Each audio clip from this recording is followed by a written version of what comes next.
तो चलिए दोस्तों, आज की इस वीडियो में हम जानेंगे धुरंधर 2 की पूरी कहानी। एक ऐसी कहानी जहां देशभक्ति, त्याग और असली जंग हर एक सीन में महसूस होने वाली है। तो वीडियो को स्टार्ट करने से पहले चैनल को सब्सक्राइब करके नोटिफिकेशन बेल को ऑल पर कर दीजिए ताकि मूवीज और वेब सीरीज का लेटेस्ट एक्सप्लेनेशन सबसे पहले आप तक पहुंच सके। तो फिल्म की शुरुआत होती है जसकीरत सिंह रागी से, जो कि आर्मी कैंप में आर्मी में जाने की तैयारी कर रहा होता है। तो यहाँ हमें जसकीरत की फैमिली के बारे में बताया जाता है कि उसके पिता जो है वो फौज में है और उसके दादाजी भी फौज में ही थे, इसीलिए जसकीरत को भी फौज में ही जाना था। जसकीरत की 2 बहनें हैं और दोनों ही पढ़ाई कर रही हैं। जसकीरत की फैमिली बहुत ही खुशहाल फैमिली है। अब सीन शिफ्ट होता है और जसकीरत को हम उसे उसके दोस्त पिंदा के साथ देख पाते हैं, जो कि जसकीरत को यूपी ले जाता है लतीफ अहमद के पास। जब वो उस जगह पर पहुंचे तो हमें मालूम चला कि दरअसल में पिंदा जो है वो यहाँ पर लतीफ अहमद से बहुत सारे नशीली चीजें लेने के लिए आया है। इन सारी चीजों के साथ पिंदा जो है वो उनसे एक AK-47 भी मांगता है, क्योंकि वो कहता है कि खतरा बढ़ चुका है। तब पिंदा और जसकीरत को वहां से AK-47 मिल जाती है। जब वो उस जगह से वापस अपने घर आ जाते हैं तो वो लोग विधायक के घर के सामने खड़े हुए थे और पिंदा जसकीरत से कहता है कि क्या तूने सोच लिया है, तुझे सचमुच ये करना है। तब जसकीरत हाँ बोलता है और विधायक के घर के अंदर घुस जाता है। उसके घर में किसी की शादी हो रही थी, लेकिन यहाँ जसकीरत अंदर घुसते ही सभी लोगों को बहुत ही बेरहमी से मारने लगता है और अपनी बहन के बारे में पूछने लगता है कि आखिरकार वो कहाँ है, जिससे कि हमें मालूम चलता है कि विधायक के लोगों के पास जसकीरत की बहन है। विधायक के घर पर बहुत सारे लोग थे और सभी के पास हथियार भी थे, जिस वजह से जसकीरत जो है वो सभी लोगों को मार देता है और आखिर में जसकीरत को उसकी बहन हरलीन के बारे में भी मालूम चल जाता है। जब जसकीरत ने हरलीन को देखा तो वो उसे देखकर रोने लगता है। दरअसल में बात कुछ ऐसी है कि जसकीरत की फैमिली में उसके पिता और उसकी बड़ी बहन को मार दिया गया है। अब सीन शिफ्ट होता है और जसकीरत को कोर्ट में पेश किया जाता है और यहाँ पर हमें सारी कहानी सुनने को मिलती है। दरअसल में ये सारा मामला जो है वो जमीन का मामला था। जसकीरत के पिता और विधायक के बीच में जमीन को लेकर झगड़ा हो जाता है और फिर विधायक के लोग जसकीरत के पिता को बहुत ही बेरहमी से मारते हैं और उन्हें उन्हीं के खेत में पेड़ से लटका देते हैं। रही बात जसकीरत की बहन की, तो उन दोनों के साथ बलात्कार किया जाता है और उनमें से एक बहन को जान से भी मार दिया जाता है। और जब ये सारी बातें जसकीरत को मालूम चली तो वो आर्मी कैंप से वापस लौटा और वहां से वापस आने के बाद अब उसने ठान लिया था कि वो विधायक के लोगों को नहीं छोड़ेगा, क्योंकि उसकी बहन उन्हीं के कब्जे में थी। इसी वजह से जसकीरत ने विधायक के 12 लोगों को जान से मार दिया था। लेकिन कानून ये कहता है कि जसकीरत ने जिस तरह से 12 लोगों को मारा है ये एक संगीन अपराध है, इसी वजह से उसे फांसी की सजा भी हो सकती है। अब जसकीरत अपनी फैमिली से एक आखिरी बार मिलता है, वो अपने दोस्त पिंदा से भी मिलता है। पिंदा और हरलीन जो है वो एक दूसरे से प्यार करते हैं, इसलिए जसकीरत चाहता है कि दोनों शादी कर लें। अब आगे देखते हैं कि जसकीरत को जब एक जेल से दूसरे जेल में ट्रांसफर किया जा रहा था कि तभी अचानक से उनकी बहन पर अटैक हो जाता है और कुछ लोग जसकीरत को अपने साथ लेकर जाते हैं। शुरुआत में तो ऐसा लगा था कि ये शायद विधायक के लोग होंगे, लेकिन ऐसा नहीं था। यह अटैक दरअसल में भारत के सुरक्षा सलाहकार अजय सान्याल ने कराया था। यहीं पर हम सुशांत बंसल को भी देख पाते हैं और उन्होंने मिलकर ही जसकीरत को यहाँ पर लाया है। जसकीरत जब अजय सान्याल को देखता है तो वो हैरान रह चुका था, क्योंकि वो अजय सान्याल को बहुत अच्छे से जानता है और अजय सान्याल को जसकीरत के बारे में सब कुछ मालूम है कि वो आर्मी में जाना चाहता है। अजय सान्याल सर कहते हैं कि मुझे पता है कि तुम्हें फांसी की सजा हुई है, लेकिन मैं तुम्हारी फांसी रुकवा सकता हूँ, लेकिन मैं फिर जो जिंदगी तुम्हें दूंगा वो फांसी से कम नहीं होगी, लेकिन तुम एक देशभक्त कहलाओगे। जसकीरत कहता है कि मैं ऐसा क्यों करूं, क्योंकि मेरी जिंदगी जो है वो पूरी तरह से तबाह हो चुकी है और मेरी फैमिली की जिंदगी भी, और मैं उस देश के लिए कुछ भी क्यों करूं जिस देश ने मुझे पूरी तरह से बर्बाद कर दिया है। अजय सर कहते हैं कि तुम्हारे साथ जो कुछ भी हुआ वो बहुत ज्यादा बुरा हुआ है। कुछ लोगों की वजह से हम देश को बुरा नहीं बोल सकते, और रही बात तुम्हारी तो तुम देश के अभी भी काम आ सकते हो। रही बात तुम्हारी फैमिली की, तो तुम्हारी फैमिली को हर महीने कंपनसेशन मिलेगा, जिसमें 36 साल तक उन्हें 30,000 रुपए महीना मिलेगा। अजय सर उससे कह देते हैं कि मैं अभी भी तुमसे एक बात कहना चाहता हूँ कि जो जिंदगी मैं तुम्हें देने वाला हूँ वो फांसी से कम नहीं होगी, इसलिए सोच समझ कर फैसला करना।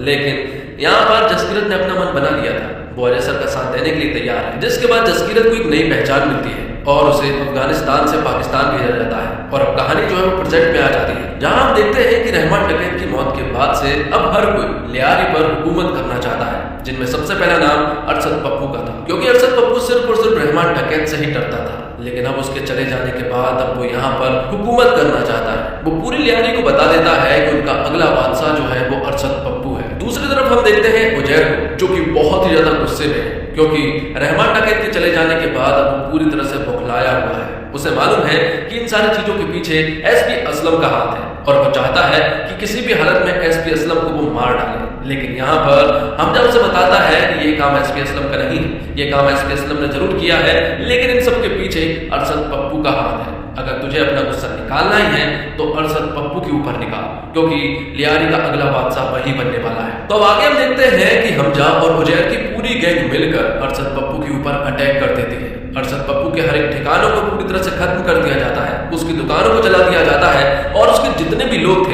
सभी को हमजा और उजैर के लोगों ने मार डाला था। और रही बात अरशद पप्पू की, तो अरशद पप्पू को उजैर ने सभी लोगों के सामने बहुत ही बुरी तरह से मारा था, उसकी गर्दन को निकाल दिया था और सभी को बताया कि उनका अगला बादशाह जो है वो उजैर है। लेकिन जिस तरह से उजैर यहाँ अरशद पप्पू की सर से फुटबॉल खेल रहा था, यहाँ पर हमजा ने उसकी वीडियो बना ली थी और उस वीडियो को हमजा ने सारे मंत्रियों के पास भेज दी है, जिस वजह से उनके ऊपर प्रेशर है कि वो उजैर को गिरफ्तार करें या तो फिर उसे मार डालें, क्योंकि अगर ऐसा ही चलता रहा तो उनके हाथों से सरकार छिन सकती है। यहीं पर हम एसपी असलम को भी देख पाते हैं, वो कहता है कि मीडिया का पूरा फोकस जो है वो अभी इसी मुद्दे पर है और हमें मुद्दे को भटकाना होगा। मीडिया को अगर हमने भटका दिया तो फिर हम आगे सारी चाल को खींच सकते हैं। वो कहता है कि हम कॉलेज के 4-5 बलोच को पकड़ेंगे और उन्हें जान से मारेंगे। जब मीडिया का ध्यान उन पर जाएगा फिर हम उजैर पर कार्रवाई करेंगे। वो चाहते हैं कि उजैर के खिलाफ एक वारंट निकले और उसे जेल हो जाए और फिर जेल में ही वो लोग उजैर को मरवा दें। लेकिन अरशद पप्पू को मारने के बाद भी उजैर जो है वह अभी भी शांत नहीं हुआ है। उसे तो अभी भी एसपी असलम का सर चाहिए, वो उसे किसी भी हालत में मारना चाहता है। लेकिन यहाँ पर हमजा उसे समझाता है कि तेरे खिलाफ वारंट निकला है और तुझे पकड़ने के लिए कोई छोटे मोटे पुलिस ऑफिसर्स नहीं आएंगे बल्कि रेंजर्स आएंगे, तुझे घसीट कर यहाँ से लेकर जाएंगे या तो वो तुझे यहीं पर मार देंगे। इसलिए तुझे यहाँ से निकलना होगा, क्योंकि जान रहेगी तो हम बदला फिर ले सकेंगे। लेकिन यहाँ पर मालूम चलता है कि हमजा और जमील भी आपस में मिले हुए हैं और वो उसे गिरफ्तार करवाना भी चाहते हैं, तो उजैर जो है वो दुबई जाने के लिए मान जाता है। दूसरी तरफ हम देखते हैं एसपी असलम को, जो कि कॉलेज के 4-5 बलोच को पकड़ता है और उन्हें बहुत ही बेरहमी से मारता है। आगे देखते हैं कि उजैर जो है वो कराची से सही सलामत दुबई तो पहुंच चुका था, लेकिन दुबई लैंड होते ही वहां उसे अरेस्ट कर लिया जाता है दुबई पुलिस के द्वारा। तो उजैर के अरेस्ट हो जाने के बाद लियारी में ऐसा कोई भी इंसान नहीं बचा था जो कि वहां का बादशाह बन सके, लेकिन एक इंसान है और वो है हमजा। हमजा जमील से कहता है कि जिस पार्टी के आप हो ना, पीएपी पार्टी अब वो डूबने वाली है और अब हम एमएमपी को सपोर्ट करेंगे। इसका मतलब है मुस्लिम मूवमेंट पार्टी को, और सिर्फ मैं सपोर्ट नहीं करूंगा बल्कि आप भी करेंगे, क्योंकि अगर आपको पावर में रहना है तो आपको एमएमपी को सपोर्ट करना ही पड़ेगा। जमील उनकी बात मान लेता है और एमएमपी को सपोर्ट करने लगता है, क्योंकि पाकिस्तान पर वही इंसान राज कर सकता है जिसका कराची पर कब्जा हो और पूरे कराची को लियारी ही चलाता है। तो इलेक्शन नजदीक थे और एमएमपी पार्टी बहुत मजबूत पार्टी बन चुकी थी, जिस वजह से ये इलेक्शन जो है वो एमएमपी पार्टी जीतती है और इसका क्रेडिट जो है वो हमजा और जमील को मिलता है, जिस वजह से अब वो और भी ज्यादा पावरफुल बन चुके थे। बादशाह बनने के बाद हमजा जो है वो श्रीनी बलोच के पास जाता है और वहां श्रीनी बलोच जो है वो यहाँ हमजा को शेर बलोच का खिताब देता है, जो खिताब पहले रहमान डकैत को मिला था। अब कहानी फास्ट फॉरवर्ड में आगे बढ़ती है, जहां पर कि हमजा जो है वो पूरे लियारी पर कब्जा कर चुका है। यलीना भी बहुत खुश है और अब हमजा और यलीना का एक बेटा भी है। उन्होंने एक नया घर भी ले लिया है जो कि बहुत बड़ा घर है। जिसके बाद हम देखते हैं मेजर इकबाल को। मेजर इकबाल जब अपने घर पहुंचे तो उसके पिता ब्रिगेडियर जो है वो सब बहुत चिल्लाते हैं, वो सब बहुत गालियां देते हैं, क्योंकि उनके हिसाब से मेजर इकबाल जो है वो कोई भी काम का नहीं है। बात कुछ ऐसी है कि इंडिया में 2014 में अब बीजेपी की सरकार बन चुकी है और वहां के प्रधानमंत्री अब मोदी जी बन चुके हैं, जिस वजह से यहाँ पर मेजर इकबाल के पिता उसे बहुत चिल्लाते हैं और कहते हैं कि तू तो कह रहा था कि इंडिया में सब कुछ आईएसआई संभालता है, वहां कौन प्रधानमंत्री बनेगा, कौन मंत्री बनेगा, ये सब कुछ आईएसआई डिसाइड करता है। लेकिन तुम्हारे नाकारी की वजह से अब वहां सब कुछ बदल रहा है और अब तुम कुछ भी नहीं बचे हो। आगे देखते हैं कि हमजा को मेजर इकबाल अपने पास बुलाते हैं और मेजर इकबाल हमजा से कहते हैं कि जिस तरह से तू काम कर रहा है, जिस तरह से तू पूरे लियारी पर कब्जा कर बैठा है, इसे देखते हुए बड़े साहब की नजर जो है वो तेरे ऊपर पड़ चुकी है और अब वो तुझसे मिलना भी चाहते हैं। जिसके बाद हमजा और इकबाल और जमील जो है वो बड़े साहब से मिलने के लिए जाते हैं। बड़े साहब कोई और नहीं बल्कि दाऊद इब्राहिम होता है, जो कि बहुत ज्यादा बूढ़ा हो चुका है, साथ में वो हद से ज्यादा बीमार भी रहता है। इसके बावजूद बिस्तर पर लेटे लेटे वो पाकिस्तान के सारे डिसीजन लेता है। इंडिया में कब क्या करवाना है ये सारे डिसीजन भी दाऊद इब्राहिम ही लेता है। हाल ही में उन्होंने एक प्लानिंग की है और बताया कि इंडिया से कुछ लोग जो है वो पाकिस्तान आने वाले हैं, वो बहुत सारा ड्रग्स जो है वो अपने साथ लेकर जाने वाले हैं, क्योंकि कराची में इन ड्रग्स की कीमत जो है वो बहुत ही ज्यादा कम होती है और यही सारे ड्रग्स जब इंडिया पहुंचते हैं तो वो बहुत ही महंगे दाम में बिकते हैं। जो भी पैसा मिलता है उन सारे पैसों से वो हथियार खरीदते हैं। तो ड्रग्स को बॉर्डर पार कराने की जिम्मेदारी यहाँ पर हमजा को मिली थी। साथ ही उससे कहा गया था कि एसपी असलम भी उसके साथ रहेंगे ताकि कोई गड़बड़ी ना रहे। लेकिन हमजा ड्रग्स का धंधा नहीं करता है, इसके बावजूद उसे करना पड़ा था क्योंकि ये सारी चीजें बड़े साहब ने बोली थी। लेकिन उससे पहले इंडिया से जो लोग आ रहे हैं यहाँ हमजा को उन्हें लेने के लिए जाना पड़ता है। जब वो एयरपोर्ट पर पहुंचा तो वहां वो उस आदमी को देखकर पूरी तरह से हैरान रह चुका था, जो कि इंडिया से आया था। इंडिया से तो वैसे 3 लोग आए हुए थे, लेकिन उनमें से एक बंदा जो है वो हमजा का बचपन का दोस्त पिंदा होता है। हमजा पिंदा को देखकर पूरी तरह से हैरान रह चुका था, क्योंकि अगर पिंदा ने उसे पहचान लिया तो सब कुछ बर्बाद हो सकता है। हमजा डर डर कर उससे मिलता है, लेकिन पिंदा ने उसे नहीं पहचाना था। हमजा के दिमाग में बहुत सारी बातें चल रही थी कि अगर मैंने पिंदा को पहचान लिया तो इसने मुझे कैसे नहीं पहचाना। इसके बावजूद वो उसके साथ रहा और फिर वो ड्रग्स की डील करने के लिए जाते हैं। इकबाल इन सभी लोगों को जहूर मिस्त्री के पास ले जाते हैं और ये वही बंदा है जिसने कांधार हाईजैक में उस प्लेन को हाईजैक किया था। और ये वही बंदा है जो कि कह रहा था कि हिंदू बहुत ही डरपोक किस्म की कौम होती है, अगर हमारा कुछ उखाड़ सको तो हम पड़ोस में ही रहते हैं, आ जाना और उखाड़ लेना। यहाँ पे मालूम चलता है कि जहूर मिस्त्री ही ड्रग्स के सारे धंधे को संभालता है और बहुत सारी मात्रा में इंडिया भेजता है। हमजा यहाँ जहूर मिस्त्री को बहुत ही गौर से देख रहा होता है। जब डील फाइनल हो जाती है तो हमजा बिंदा और उसके दोनों साथियों को अपने घर ले आता है, क्योंकि वहां पर एक छोटी सी पार्टी हो रही थी। पार्टी में एसपी असलम भी मौजूद थे और सभी लोग बहुत खुश थे और साथ ही ड्रग्स को बॉर्डर कैसे पार कराना है ये सारी बातें भी हो रही थी। तब हम देखते हैं कि बिंदा जो है बहुत ज्यादा नशे में था और हमजा उसे वॉशरूम तक लेकर जाता है। लेकिन जब वो लोग वॉशरूम गए तो बिंदा ने यहाँ पर हमजा को पहचान लिया था। वो कहता है कि कितने सालों से यहाँ पर है, घर की याद नहीं आती तुझे नस्सी? इतना सुनते ही हमजा हैरान रह चुका था और अब वो अपनी माँ के बारे में पूछता है और घर वालों के बारे में। यहाँ पर बिंदा बताता है कि माँ बिल्कुल ठीक है, मैंने तेरी बहन से शादी कर ली है और मेरे 2 बच्चे भी हैं। हमजा यहाँ बिंदा से कहता है कि तू आतंकवादी बन चुका है, तू तो ऐसा बिल्कुल भी नहीं था। लेकिन बिंदा यहाँ हमजा से कहता है कि पाकिस्तान में तू खुद रह रहा है और मुझसे आतंकवादी कह रहा है। हमजा यहाँ बिंदा से कहता है कि तुझे इस डील को कैंसिल करना पड़ेगा, अगर तूने इस डील को कैंसिल नहीं की तो ये सारा माल इंडिया चला जाएगा और वहाँ बहुत ही बुरा हाल हो जाएगा। लेकिन बिंदा उसकी बात नहीं मानता है।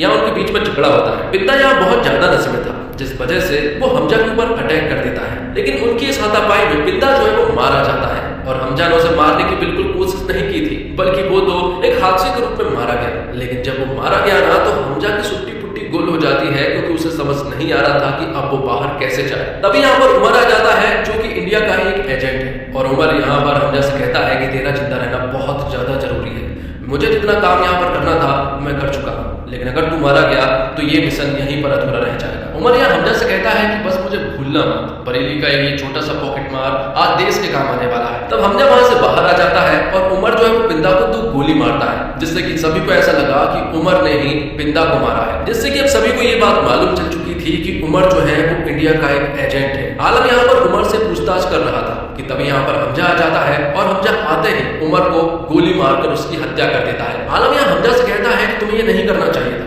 आखिरकार तुमने ऐसा क्यों किया? तो यहाँ पर हमजा जो है वो चिल्लाकर कहता है कि मेरे घर में मेरे ही मेहमान को मारने की सिर्फ एक ही सजा है, मौत। तो जो भी हमजा ने हाल ही में किया है उसे देखते हुए आलम को हमजा पर शक हो जाता है और अब आलम इन सारी बातों को एसपी के सामने रखता है और वो एसपी से कहता है कि शुरुआत से ही मुझे हमजा के ऊपर शक हो रहा था, लेकिन ना जाने क्यों ये शक जो है वो अब बढ़ता ही जा रहा है। उसे ऐसा लगता है कि हमजा जो है वो एक हिंदुस्तानी एजेंट है। तब एसपी कहता है कि अगर तुझे उसके ऊपर शक हो रहा है तो इस डाउट को क्लियर कर लेनी चाहिए। एक बार डाउट क्लियर हो जाए तो रात को नींद भी अच्छी आती है और पाचन भी ठीक रहता है। जब एसपी और आलम ये सारी बातें कर ही रहे होते हैं कि तभी ये सारी बातें जो है वो यलीना सुन लेती है और अब उसे भी ऐसा लगने लगता है कि कहीं ना कहीं हमजा शायद सचमुच ही एक हिंदुस्तानी एजेंट है, इसलिए वो घर में ही छानबीन करने लगती है और उसे वो डायरी मिल जाती है जिसमें हमजा जो है वो सभी लोगों के नाम लिखकर उन्हें मारकर उनके नाम को कट कर देता है। यलीना को अब ये बात मालूम चल चुकी है कि हमजा जो है वो एक हिंदुस्तानी एजेंट है। जब हमजा यलीना के सामने आया तो यलीना ने हमजा के ऊपर गन तान दी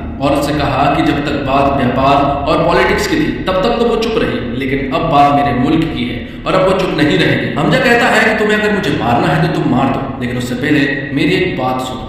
यहाँ पर हमजा को डायरी दिखाते हुए उसे कहता है कि इसमें जितने भी नाम लिखे हुए हैं वो सारे के सारे टेररिस्ट हैं। ये जितने भी लोग हैं इन लोगों ने हिंदुस्तान में तबाही मचाई है, इनमें से एक भी इंसान निर्दोष नहीं है। हमारी लड़ाई जो है वो पाकिस्तान से नहीं है बल्कि उन लोगों से है जो कि आतंक फैलाना चाहते हैं।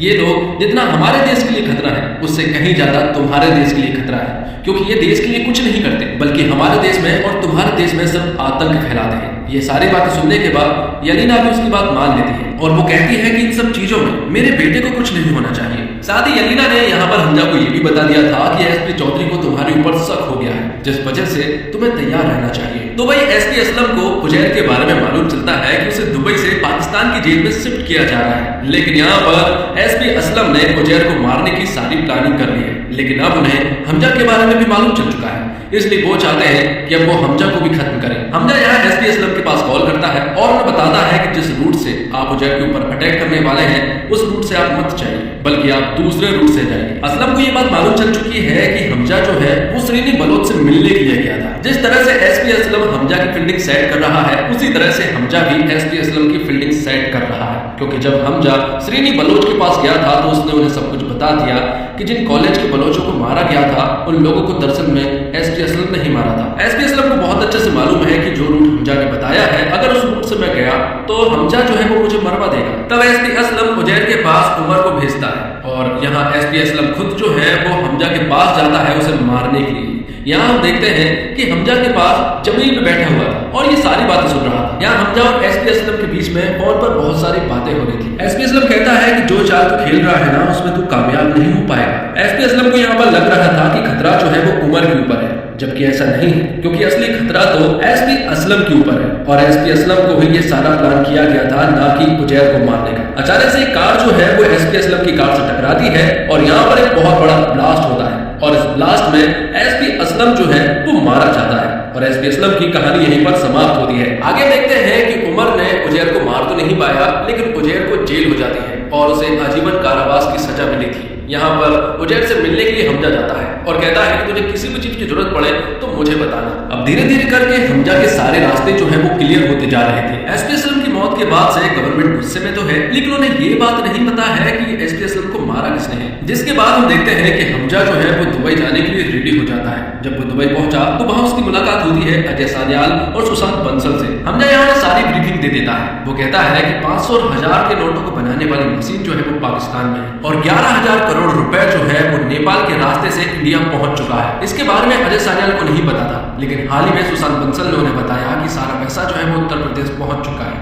हमजा कहता है कि पैसों के द्वारा वो किसी भी सही इंसान को उत्तर प्रदेश की गद्दी पर तो नहीं बैठने देंगे। हमजा कहता है कि 11,000 करोड़ की तो सिर्फ शुरुआत थी, अभी 60,000 करोड़ और बाकी है जो कि इसी रास्ते से इंडिया में पहुंचेगा। अजय सान्याल कहते हैं कि तुम अपना काम बहुत अच्छे से कर रहे हो, अब हम तुम्हें फ्री हैंड देना चाहते हैं। तुम्हें पाकिस्तान में जो कुछ भी करना है तुम वो करो, जितना लोगों को मारना है तुम उतने लोगों को मारो। जिसके बाद हमजा जो है वो वापस पाकिस्तान आ जाता है और लियारी पर फिर से राज करने लगता है। यहाँ पर वो अपना काम स्टार्ट कर देता है और तभी एक न्यूज सामने आती है और पता चलता है कि इंडिया में 8 नवंबर 2016 से 1000 और 500 के नोट जो है वो बंद कर दिए गए हैं। और ये न्यूज जब पाकिस्तान को पता चली तो वो तिलमिला उठता है, क्योंकि पाकिस्तान हिंदुस्तान में आतंक फैलाने की फंडिंग देता है और अब ये फंडिंग रुक जाएगी और जो उनके पास मशीन है अब वो मशीन भी कोई भी काम की नहीं रहेगी। ये पैसे की मशीन जो है वो खनानी ब्रदर्स की है और उसके पास 60,000 करोड़ रुपए का अभी भी स्टॉक बाकी है और अब वो उसे कैसे ठिकाने लगाएगा, इसीलिए वो इकबाल के पास कॉल करता है। लेकिन मेजर इकबाल जो है उसकी कोई भी मदद नहीं कर पाता है। लेकिन अगर खनानी की किसी ने भी मदद नहीं की तो वो तो पूरी तरह से बर्बाद हो जाएगा। इसलिए खनानी हमजा के पास कॉल करता है और उसे कहता है कि इन सारे पैसे को ठिकाने तो लगाना ही होगा, इन्हें किसी भी हालत में इंडिया पहुंचाना होगा। तब हमजा कहता है कि आप कहां पर? खनानी कहता है कि वो उसकी फैक्ट्री में मौजूद है। हमजा को जब ये बात मालूम चली कि खनानी जो है वो फैक्ट्री में मौजूद है और वो बिल्कुल अकेला है, तो वो वहां जाता है और वहां जाकर वो खनानी को बहुत ही गंदी मौत देता है और सारा पैसा भी जला देता है। तो हमजा को फ्री हैंड मिलते ही यहाँ वो अपना काम स्टार्ट कर देता है। जितने लोगों ने भी हिंदुस्तान में तबाही मचाई है, जितने भी मुजाहिदीन हैं, जितने भी आतंकवादी हैं, उन सभी लोगों को यहाँ पर हमजा जो है पूरी तरह से मारने लगता है। पाकिस्तान में ये काम कौन कर रहा है, पाकिस्तान के आवाम को ये बात नहीं पता है। सिर्फ और सिर्फ लोग मर रहे थे तो भाई उमर को हमजा के ऊपर शक हो रहा था, लेकिन हमजा तो तब भी नहीं मारता, वो अभी भी बहुत सारे लोगों को मारता है और आखिर में हमजा जो है वो जहूद मिस्त्री तक पहुंच जाता है। हमजा इस इंसान को आसान मौत नहीं देगा, वो इसे तड़पा तड़पा कर मारना चाहता है, क्योंकि ये वही इंसान है जिसने कांधार हाईजैक में अजय सान्याल से कहा था कि हिंदू बहुत ही डरपोक कौम है और अगर हमारा कुछ उखाड़ सको तो हम पड़ोस में ही रहते हैं। जबकि अजय सान्याल ने सारे लोगों से कहा था कि उन्हें कुछ भी नहीं होगा, इंडियन सरकार उन्हें आसानी से यहाँ से निकाल लेगी। अजय सान्याल ने यहाँ पर भारत माता की जय करने को कहा था,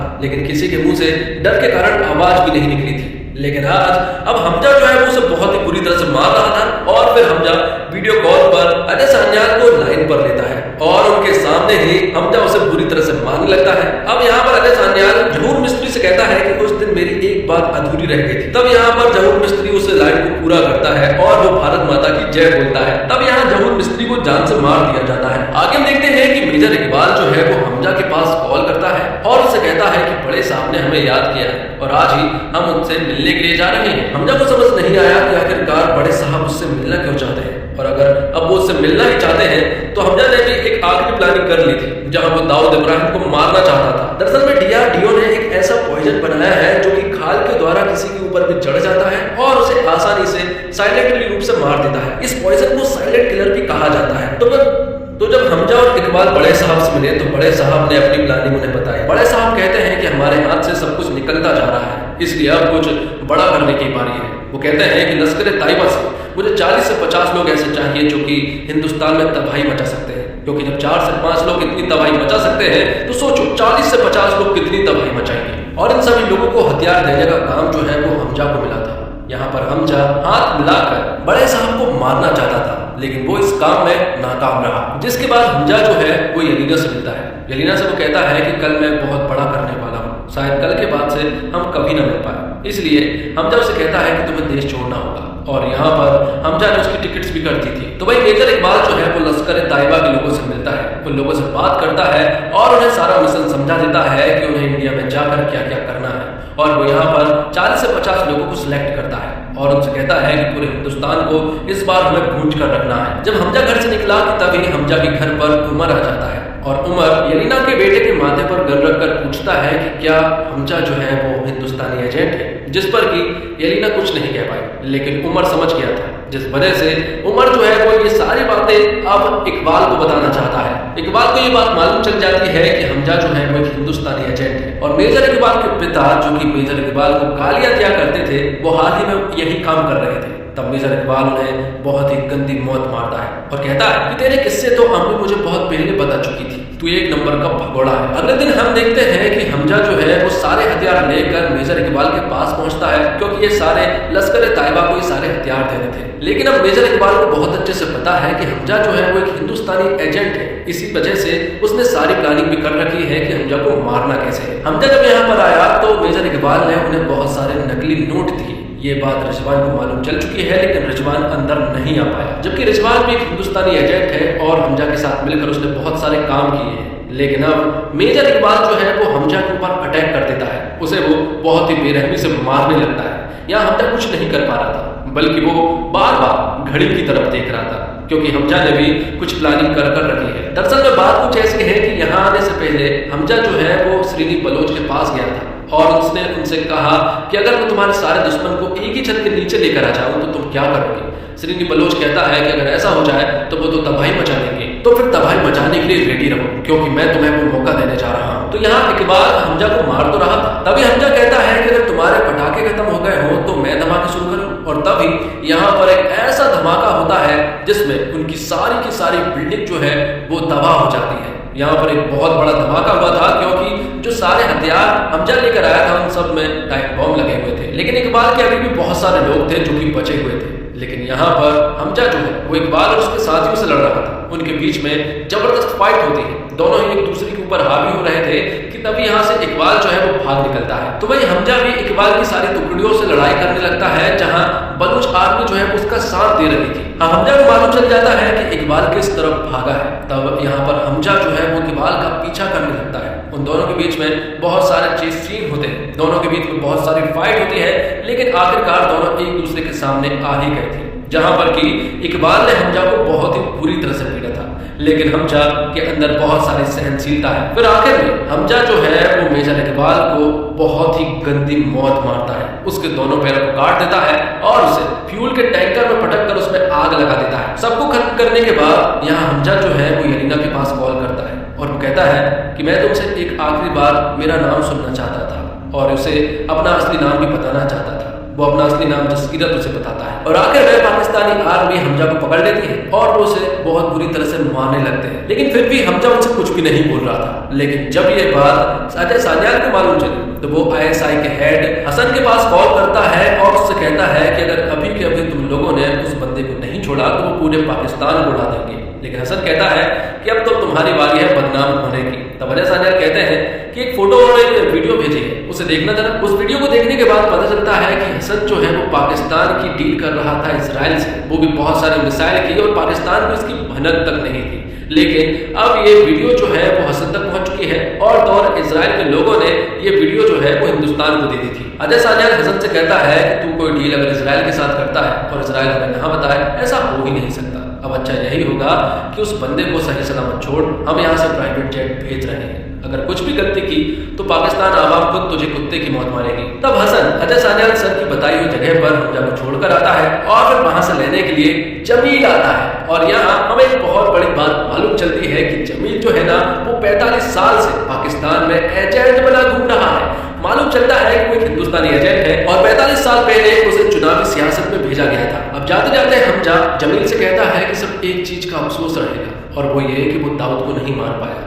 ये बात सुनते ही जमील उसे एक फोटो बताता है और हमें पता चलता है कि दाऊद जिस तरह से अभी अपाहिज बना घूम रहा है ना, उसकी हालत के पीछे का जिम्मेदार जो है वो जमील ही है, क्योंकि डीआरडीओ का वो साइलेंट किलर पॉइजन जो है वो जमील ने उसे पहले ही दे दिया था। इसी वजह से दाऊद अपाहिज हो गया है। जमील कहता है कि तड़पा तड़पा को मारने में जो मजा है ना वो एक बार में मारने में नहीं है। जिसके बाद हम देखते हैं कि हमजा जो है वो वापस इंडिया आ जाता है। इंडिया आकर वो अजय सान्याल और बंसल से मिलता है और यहाँ पर हमजा जो है वो उन्हें सारी चीजें बताता है जो कि उसने हाल ही में कर आया है। जिसके बाद हमजा नहीं जसकीरत जो है वो पंजाब जाता है, अपने पिंड जाता है, अपने घर जाता है, अपनी फैमिली वालों को देखता है, लेकिन वो उनसे मिलता नहीं क्योंकि उसे पता है कि अगर वो एक बार फैमिली वालों से मिल लिया तो फिर वो वापस नहीं आ पाएगा। इसलिए वो उन्हें देखकर वापस आ जाता है। और यहाँ में बताया जाता है कि किस तरह से जसकीरत ने पाकिस्तान में जाने की ट्रेनिंग की थी। 2 साल तक वो बंसल के अंडर में ट्रेनिंग करता रहा और बहुत ज्यादा मजबूत होता रहा। यहाँ सारे सोल्जर्स को एक बड़ी बात हमेशा सिखाई जाती है और वो ये